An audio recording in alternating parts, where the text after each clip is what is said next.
Immigration, le gouvernement français annonce une nouvelle loi immigration. La porte-parole du gouvernement français, Maud Brejean, a annoncé le dimanche 13 octobre 2024 sur le média BFM TV une nouvelle loi sur l'immigration qui sera certainement examinée au Parlement en début d'année 2025. Selon Maud Brejean, cette nouvelle loi permettra la prolongation de la durée de détention dans des centres de rétention administrative des étrangers clandestins jugés dangereux. Un des objectifs visés est de faire passer la durée de rétention de 90 à 210 jours maximum, ce qui n'est possible pour le moment qu'en matière d'infractions terroristes. Maud Brejean, porte-parole du gouvernement, en parle.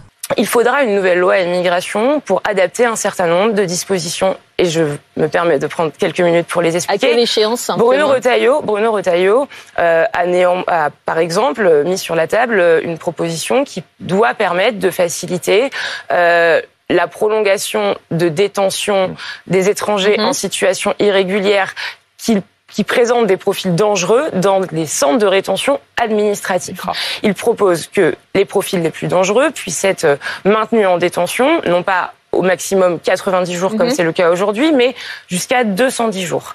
Elle a ajouté qu'il faut une nouvelle loi immigration, même si cette loi promet de déchirer les macronistes clés pour permettre à l'exécution de mener des réformes et redresser les finances publiques. Cette option était défendue par le ministre de l'Intérieur Bruno Retailleau, qui a multiplié les prises de parole publiques après qu'un Marocain déjà condamné pour viol et soumis à une obligation de quitter le territoire a été arrêté dans le cadre d'une enquête sur l'assassinat d'une étudiante à Paris en septembre 2024. Le suspect avait été libéré du centre de rétention administrative dans lequel il se trouvait. La porte-parole du gouvernement a affirmé que les députés ne s'interdisent pas de réfléchir à d'autres dispositions, jugeant qu'il ne devrait pas y avoir de tabou en matière de protection des Français. Cette nouvelle loi, la 33e depuis 1980, intervient un an après le précédent sur la très controversée loi Asile et Immigration qui avait divisé la majorité à l'Assemblée nationale française.